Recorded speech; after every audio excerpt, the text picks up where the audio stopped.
Let's get right into it. Number 12. Every other animal gave up. Picture the animal kingdom for a second.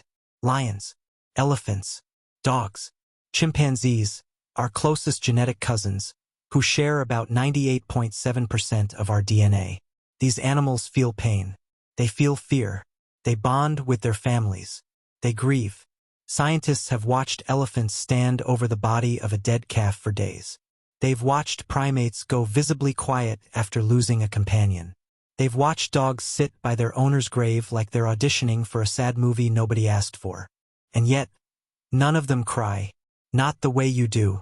Not with actual, salty, emotionally driven tears streaming down their faces because someone said something mean, or because you watched a documentary about penguins, or because the last episode of a show you liked hit different at 1 a.m.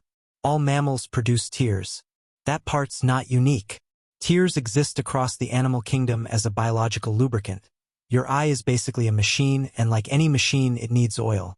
Crocodiles even produce tears while eating, which gave rise to the phrase crocodile tears, implying fake sadness, when really the crocodile is just eating and leaking simultaneously.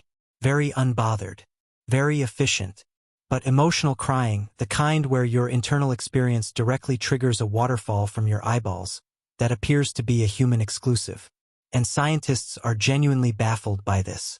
There is no confirmed, verified case of another animal shedding tears as a direct response to an emotional state. Some researchers think elephants might be an exception. Some think dogs might cry slightly more when reunited with their owners. These studies are still contested, still small, still far from settled. What we do know is that no animal cries like you cry. No animal sits in a parked car in a grocery store parking lot, holding the steering wheel, silently weeping about a conversation from 6 years ago. That is exclusively human. You should feel special. Or deeply concerned. Honestly, maybe both. Number 11. Your eye is running 3 different programs. Here's something nobody tells you in school. You are not producing one type of tear. You are producing 3. At all times. Simultaneously. Your eye is basically a multi-tab browser that refuses to close any of its windows.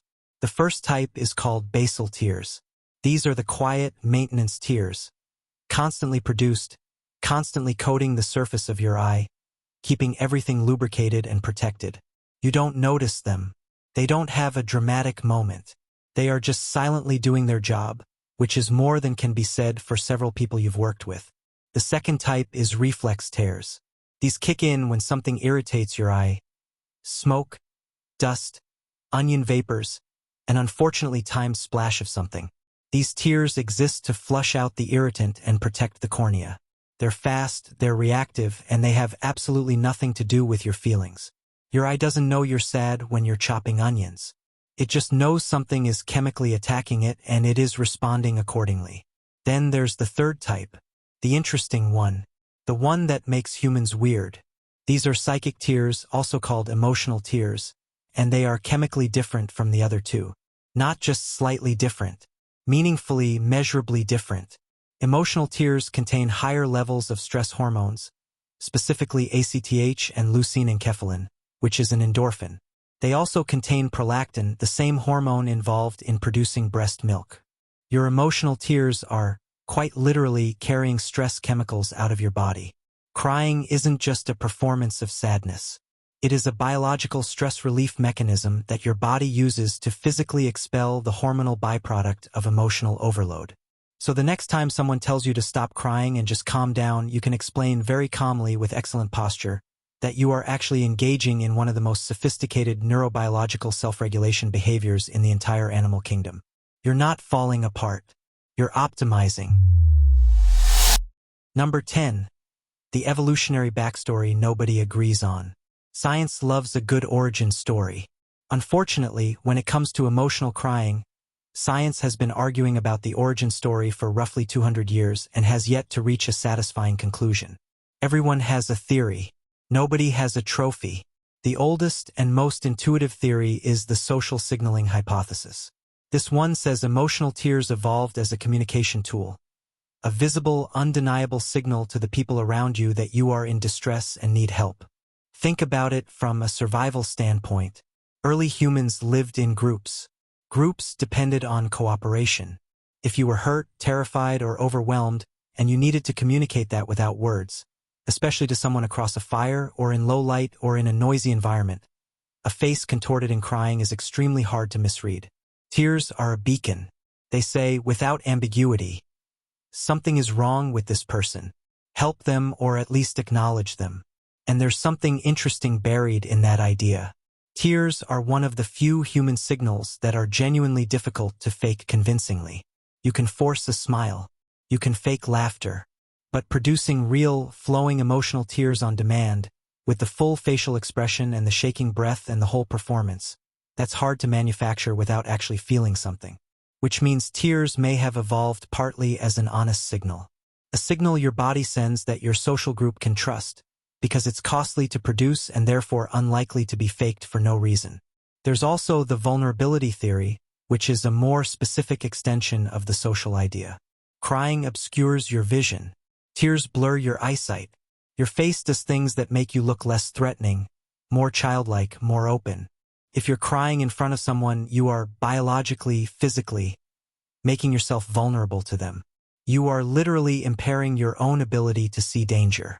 That is either a powerful act of trust or an extraordinary evolutionary gamble. Possibly both. What all these theories share is the assumption that emotional crying is fundamentally about other people. It didn't evolve in isolation. It evolved as a bridge between your internal state and someone else's awareness of it. Which means, in some ancient, deeply human way, crying has always been about connection. Number 9. The weird role of prolactin. Let's talk about prolactin because prolactin is quietly doing a lot of work in this story and it never gets any credit. Prolactin is a hormone primarily known for its role in lactation. It signals the body to produce breast milk after childbirth. But prolactin does other things too, and one of those things is that it accumulates in response to emotional stress and is actively present in emotional tears. Here's where it gets interesting. Women, on average, cry more frequently than men. This is documented across multiple cultures and age groups. And one of the most prominent biological explanations for that gap is prolactin. Women have significantly higher baseline levels of prolactin than men after puberty. Before puberty, by the way, boys and girls cry at roughly the same frequency. Then hormones arrive and suddenly the crying rates diverge dramatically, in a pattern that tracks almost suspiciously well with the prolactin difference. This doesn't mean women are more emotional in some vague, dismissive sense. It means their hormonal biology is more primed for the specific mechanism that triggers emotional tears. It's not a personality trait, it's a chemistry difference. And it's the kind of thing that should make anyone pause before they use crying frequency as evidence of emotional instability, because what you're actually observing is a measurable endocrine distinction, not a character flaw. There's also the feel-better paradox to consider here. Most people report feeling at least somewhat better after a good cry, eventually. Not immediately. Immediately after crying, you often feel puffy, dehydrated, slightly embarrassed, and vaguely exhausted. But 30 minutes later, many people report a genuine sense of relief and calm. Prolactin is part of why. Endorphins are part of why. The literal excretion of stress hormones through your tears is part of why. Your body built itself a pressure valve, and crying is how it releases. The only catch is that context matters enormously. Crying alone tends to have less of the relief effect than crying in front of someone who responds with empathy. Crying and being ignored, dismissed, or told to stop, that doesn't release the pressure. That just adds more. Which, again, circles back to the social function. Even the neurochemistry of crying seems to be optimized for an audience. Your body is, at its core, a creature that evolved to feel better when it is witnessed. Number 8. Babies figured this out first. Before you were a functioning adult with opinions about coffee and existential dread, you were a baby. And as a baby, you had one tool in your arsenal that was so effective, so devastatingly well-calibrated, that it could wake a sleeping adult from across a building, override rational thought, and compel an exhausted person who hadn't slept in 3 days to get up and do something about it. That tool was crying. And you were exceptional at it. Infant crying is one of the most studied sounds in all of human biology, and for good reason it works. The cry of a baby triggers an almost involuntary response in adult humans, particularly in the adults responsible for that baby. Brain imaging studies have shown that the sound of an infant crying activates the same neural pathways associated with urgency and alarm. It's not just unpleasant. It's specifically, precisely unpleasant in a way that compels action. Nature tuned that frequency on purpose. It's not an accident that a baby's cry is hard to ignore. It was engineered by millions of years of natural selection to be impossible to ignore. What's fascinating is that infants don't actually produce emotional tears for the first several weeks of life. Newborns cry loudly, dramatically, and with enormous commitment, and their eyes stay completely dry. The tear ducts are there. They work. But the emotional tear response hasn't fully connected yet. So the earliest crying is all sound and no moisture, which means even the visual component of tears was a later evolutionary addition layered on top of the vocal signal. First came the noise, then came the tears. Like a software update your face downloaded somewhere in early infancy. This stage development tells us something important. The sound of distress came first, and the tears came second, which suggests tears weren't the original signal. They were an enhancement, an upgrade, a way of making the signal more visible, more legible, more undeniable to the people around you. Your face, in other words, eventually learned to cry in full widescreen. Number 7. Crying is a social contagion. You're sitting in a movie theater. The film is fine, good even, but not extraordinary. And then a character loses someone, and the music does that thing, and the camera holds on a face for just a second too long, and suddenly the person next to you makes a small, involuntary sound. And then, without your permission, something shifts behind your own eyes. Your throat tightens. You blink a little harder than usual. And you think, I am not even that invested in this fictional person. What is happening to my face? What is happening to your face is empathetic crying, and it is one of the most distinctly human experiences that exists. You are not sad. You are not in pain. But someone near you is displaying distress, or a screen is simulating distress with enough fidelity, and your nervous system responds as though the emotion is partially your own. Mirror neurons are partially responsible for this. These are the brain cells that activate both when you perform an action and when you observe someone else performing the same action. They are, very loosely, the biological basis of empathy, the mechanism by which other people's emotional states leak into your own experience.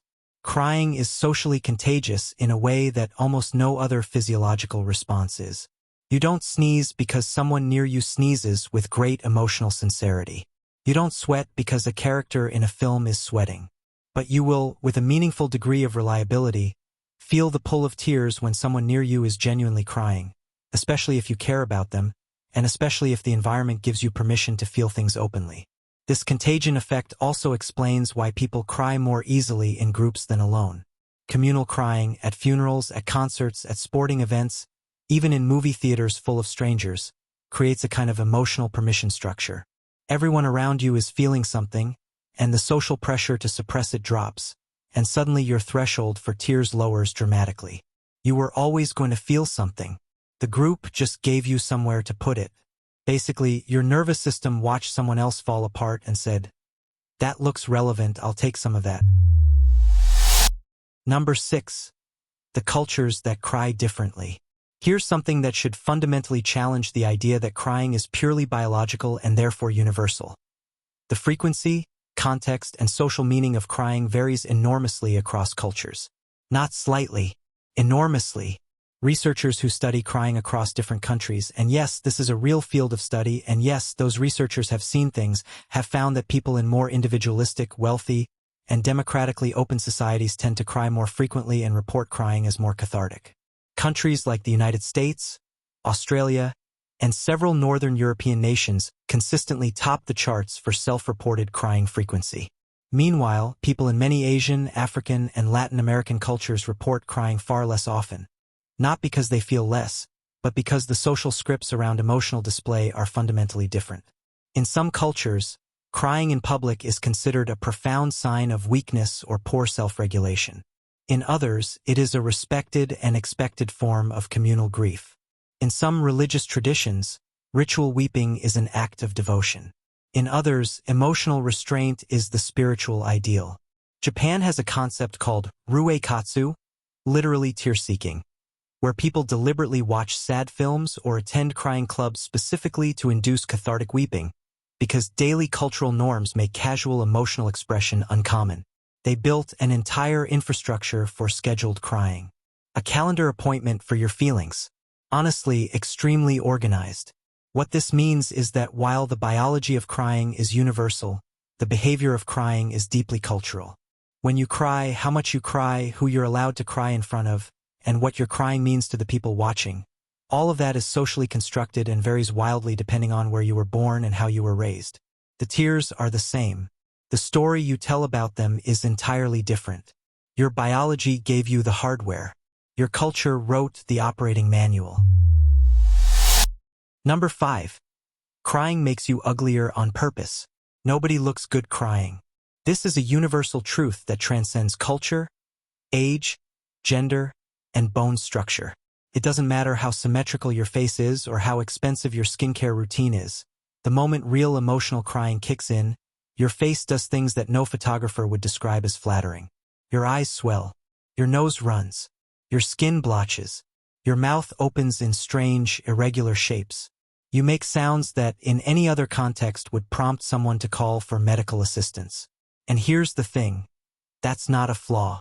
That's the feature. The ugly cry, the full, unfiltered, aesthetically catastrophic version, is actually the most biologically honest version of human distress signaling. Researchers call the specific facial configuration of intense crying the Duchenne cry face. And it involves the oblique pull of the inner corners of the eyebrows upward, the compression of the lips, and the opening of the mouth in a way that is almost impossible to produce voluntarily without genuinely feeling something. You know how a fake smile is easy to spot because it doesn't reach the eyes? A fake cry is even easier to spot, because the full architecture of grief face requires genuine emotional activation to produce convincingly. What this means, evolutionarily, is that the ugliness serves a purpose. A cry face that is difficult to fake is a reliable signal. It tells the people around you, this person is not performing. This is real. The very qualities that make crying aesthetically unpleasant, the loss of composure, the uncontrolled features, the vulnerability, are the qualities that make it trustworthy. You cannot maintain your social mask and cry at full intensity simultaneously. The two things are mutually exclusive.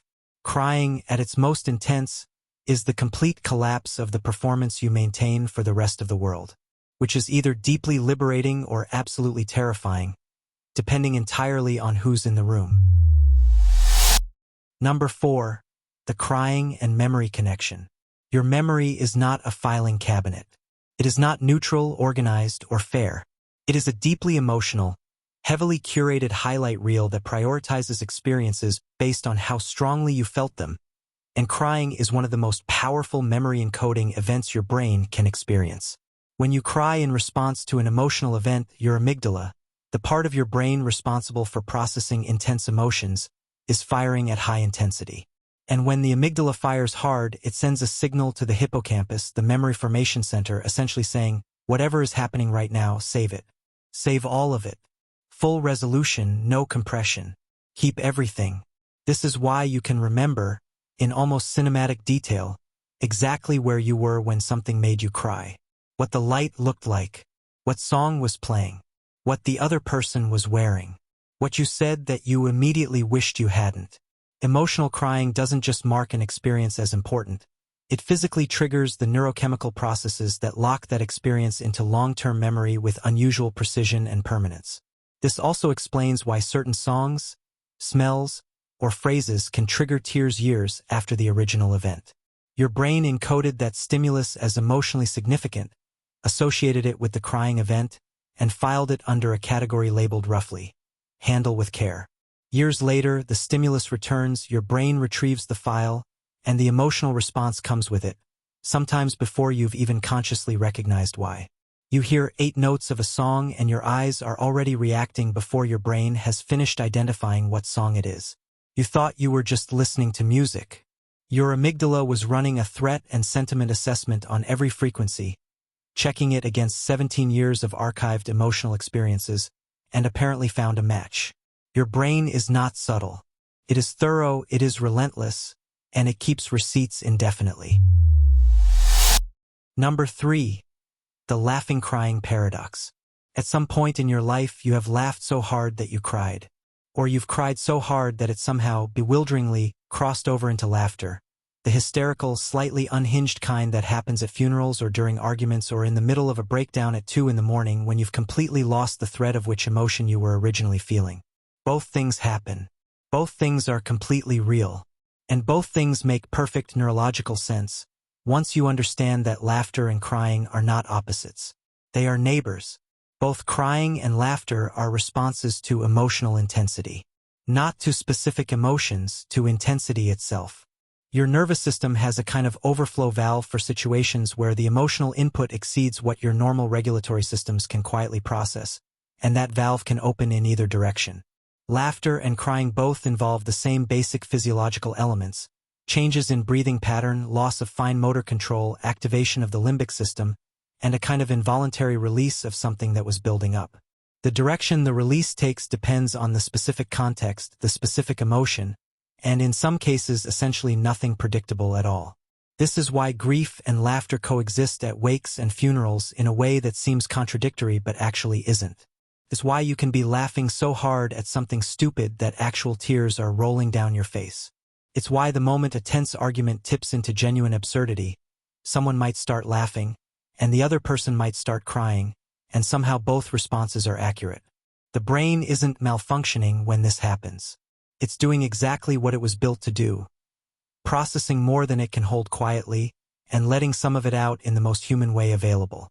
The fact that humans are the only species that cries emotionally becomes even more interesting here, because humans are also the only species that laughs the way we laugh, with that same quality of involuntary, uncontrollable release.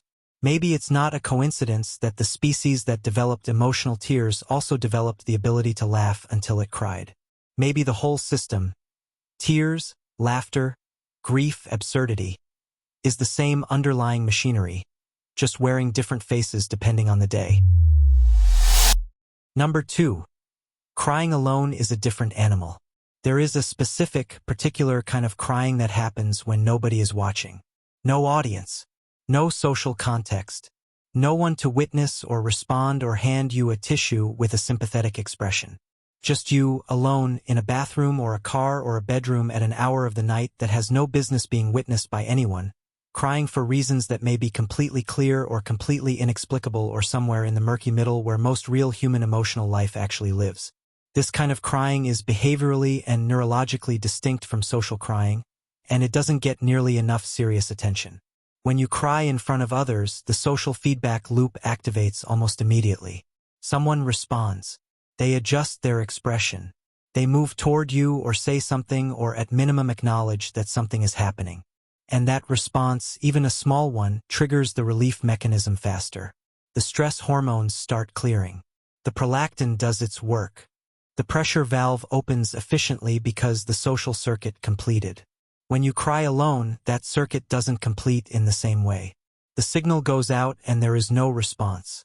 And interestingly, research suggests that solitary crying is less reliably cathartic than social crying. People who cry alone report feeling better afterward less consistently than people who cry in the presence of a supportive other. The biology works less cleanly when the audience is missing, which makes a strange kind of evolutionary sense. If tears evolved as a social signal, then firing the signal into empty air is a bit like sending an urgent message to a contact who isn't there. The message is real. The need is real. But without a receiver, the loop stays open. This is also why solitary crying can sometimes feel worse rather than better. Not because something is wrong with you, but because you are running social software in an unsocial environment and the program isn't finding what it was designed to find. Your nervous system sent the distress beacon and got back silence, which registers as its own particular kind of ache, entirely separate from whatever originally made you cry. Crying alone is not weakness. It is not dysfunction. It is, if anything, evidence of a nervous system sophisticated enough to feel things so strongly that it initiates the full biological release protocol even when the ideal conditions for that release aren't present. You were built for connection.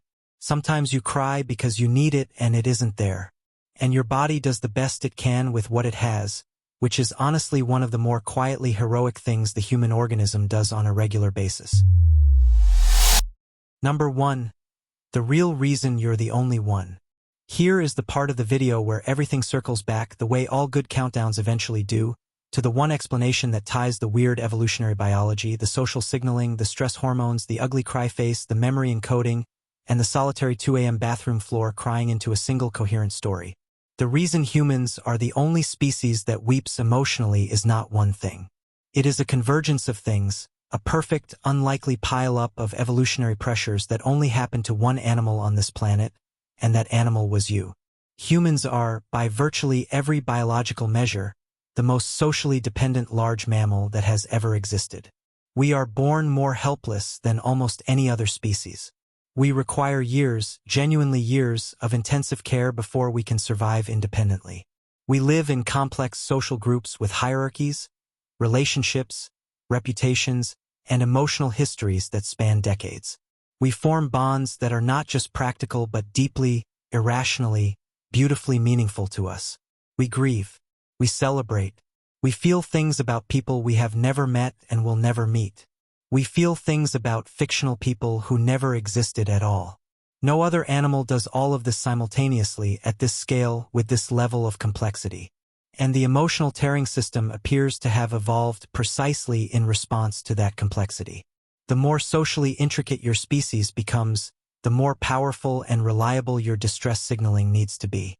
The more your survival depends on the response of the people around you, the more your body needs a way to communicate internal states that words, which came much later, couldn't always capture in time. Tears are, in the most literal biological sense, the physical evidence of a nervous system that is too complex to suffer in silence. They are what happens when you feel something that exceeds the quiet capacity of your internal world and has to find a way out.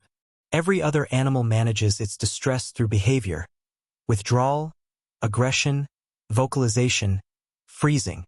Humans do all of those things too. But humans also uniquely leak. Their eyes produce chemically distinct fluid that carries stress hormones out of the body and signals distress to the surrounding social group simultaneously. They do 2 jobs at once. They are efficient in the most human way possible, accidentally and while making a scene. The bizarre evolutionary reason you cry is ultimately this: you were never meant to be alone. Your biology assumes at every level that there are people around you who will respond to your distress. Your tear ducts are built on an ancient bet that someone will notice and someone will care. That is not a vulnerability. That is not a flaw in the design. That is the design. You were built for a world in which you are seen, and when life delivers something less than that, your eyes still send the signal anyway, out of sheer evolutionary optimism. Which is either the most beautiful thing about being human, or the most heartbreaking, depending entirely on the day you're having. Probably both. It's usually both. That's all for today. I'll be making similar videos in the future. Subscribe to see them.